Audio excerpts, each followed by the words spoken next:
Good morning, it's today again. Welcome back to Joseph's Reserves. I'm Joseph, and I store 20% of my income in the form of rare coins and precious metals. That 20% comes out of every single paycheck, and I get paid every Thursday. So on Fridays, I like to do something a little different. Instead of just talking about strategy or breaking down the metals, I like to show you what I actually picked up this week. Because at the end of the day, this is what it's actually all about: slowly building a stack or collection.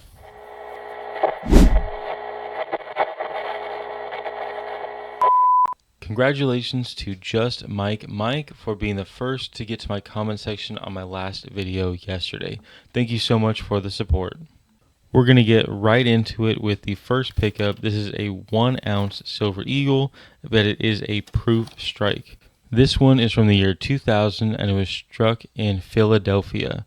The proof American Silver Eagles were struck in Philadelphia from 1992 all the way until 2000. Before that, it was San Francisco, and afterwards, the West Point Mint. I do have a growing number of these proof strike coins, and since I've already completed my date run of American Silver Eagles, I want to do the same in proof and collect all the reverse proof and eventually just own every silver eagle there is. They're cheap enough that I feel fine picking up one at a time every once in a while and just choosing a different year every time I can. What you're going to notice about all of the pickups this week is that they all sit in this somewhat of a middle ground. When we talk about stacking, or at least when I do, I always suggest to go for straight bullion, either generics or recognizable coins, or full-on numismatics, those ones that are insanely high premium, like the 8 reales coins that's far in the background, blurry, but those of you that have been watching my channel have seen it many times. These coins are ones that I call semi-numismatic. They're numismatic in the sense that they're high premium, but they're almost more like bullion because their price is close enough to the bullion price that it still fluctuates with the actual silver value. The issue with these semi-numismatic coins is that as soon as the hype is gone, these are treated like any other silver coin, sometimes even worse. So what we have here are proof silver eagles, and unfortunately, as soon as the hype is gone from the current year, then these trade like regular silver eagles. If they're ever missing the box, the COA, the case, or the capsule, these are actually trading worse than the regular silver eagles, as many people wouldn't want a loose proof coin. It will most likely get fingerprinted or toned up. These are a lot more susceptible to all kinds of damage and wear because they are such a specific mirror-like strike. A perfect example of this is try looking up the current proof eagle, the 2026 one, to celebrate the 250th year anniversary, and then compare it to the 2025, the 2024, or the 2023. As time goes on, the hype slowly disappears and people really stop wanting that coin, and the demand is really the only thing that drives the price up.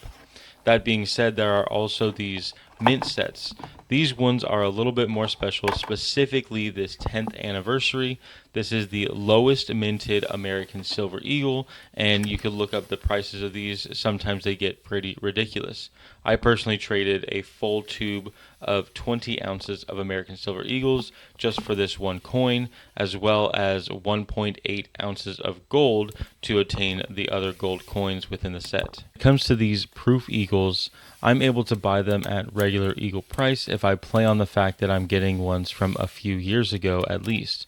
So this one that I got from 2000, I just paid a regular eagle price for, which granted is about $12 over spot. So at that price, I would much rather get a proof one in a case with a COA and the box than to just get another uncirculated one. The reason I usually caution people away from these types of coins is that once the hype is gone and the premium is lost, they try to sell it after buying it while it was all hyped up. They're going to be very disappointed when they get a regular eagle price for this type of coin. Unless you're buying one way later to just hold on to or collect a full date run, kind of like what I'm doing, then you're going to be quite disappointed when you try to sell your high premium coin that just doesn't have any demand anymore. Another thing is it's hard to know for certain which ones hold the value. Like this one, for example, 2016 with the Ronald Reagan commemorative coins. This does have a proof American Silver Eagle as well as a copper medal and a reverse proof $1 coin. It's hard to know which of these have any premium, and I was actually able to buy this one just at the price of the American Silver Eagle. This one I've had for a little bit of time. This isn't a pickup this week, but this is just another proof American Silver Eagle in a part of my collection. The same exact thing goes for the set behind this one. It's a 2-coin set, however, it has the wrong coins in it. So it's difficult to know if someone has tampered with any of these sets. I'll go ahead and show that to you now. This was originally meant for a 2012 2-coin set. It was the proof and enhanced reverse proof. However, someone swapped out the coins and put the 2016 30-year anniversary coins in here. These are beautiful coins and I'm happy I have them, but there's no COA and they're not the original coins that came in this box. So this is another perfect example of how something like this, while it is 2 very nice coins, these are not the coins that came in the set, and they actually sold for less than the regular Silver Eagle Premium. So I personally do plan on buying the proper coins for this box and putting the whole set together. At that point, who knows if I'm going to be making any money off of having it as a whole collection, but either way, I'm happy to have the coins. So now that we've got these proof coins out of the way, we'll go ahead and move on to my next pickup from yesterday, and that's actually this 2021 Morgan dollar. So starting in 2021, they restriked the Morgan and Peace dollars in a pure silver format. These contain 0.859 ounces of silver. And when I compare it to my 2023, you can immediately see that part of the box is missing. Not only that, but they did make these coins in proof and reverse proof as well as the uncirculated. So since there are other fancier ones, and this is a few years old, the hype around this product is kind of lacking. This one doesn't hold nearly as much premium as the proof or reverse proof examples, especially the ones of the same years that have all of the different mint mark privies. Just imagine if you were to see this coin with this half box for sale next to another one that had the complete box. If they were the same price, which one would you pick up? Exactly, the one that is complete. So that's why these incomplete boxes or without the paper, that's why they lose the premium.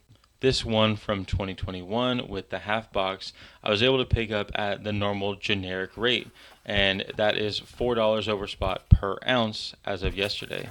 So since this is 0.859 ounces, I ended up paying somewhere around $68 for this coin. So now I have this 2021 example that I can add to my 2023, and who knows, I might end up with the full collection of these restriked Morgan dollars as well. And once the premiums eventually start coming down on the reverse proof and proof examples, I'll probably pick those up as well as the Peace dollar examples too. Next up, I have a silver proof set. This one is from 2007. Some people don't know that the proof sets actually turned to silver in 1992. So I have a few here as well as the original 1992 that I can show. That's these here. It had a 90% silver, half dollar, quarter, and dime, just like the original proof sets when silver was in our money. Here you can see the 1992 from San Francisco, and all of these proofs have the classic cameo look to them. These sets with only 1/4 from 92 to 98 have about 6.1 ounces of silver, and here you can see they come with the assay, letting you know that they are in fact 90% silver. Eventually, they started doing more commemorative designs with the quarters, starting in 1999 with the States quarter designs. those had 5 quarters in them. I'll show you a bunch of the examples I have of those as well, but I'm pretty much just putting together all of these proof sets whenever I can find them. I've been able to regularly find these sets at spots, plus the 6 cents for the 1 cent and nickel. So I have 3 of the original 7 from 1992 to 1998, and then they transitioned to the state's quarters.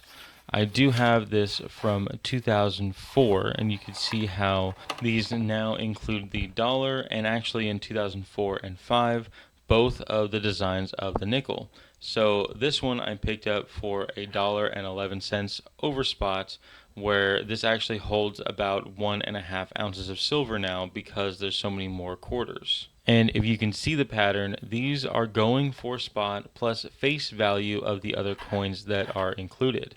The premium on these are entirely lost.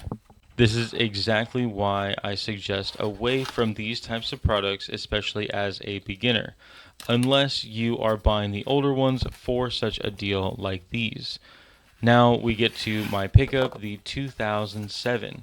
And as you can see in 2007, they started the presidential coins. These coins I picked up for face value. It was $4 for that little box, as long as I bought the rest of the set for the spot price and face value of the other coins. So here you can see it'll be the same 5 quarters, the half dollar and dime, totaling to just under 1.5 ounces of silver that I got at spot, as well as another dollar coin, a proof penny, and proof nickel that I got for face value.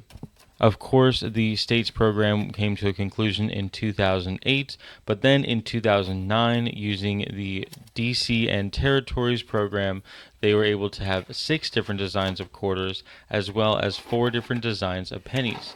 That proof set might actually still maintain a little bit of premium.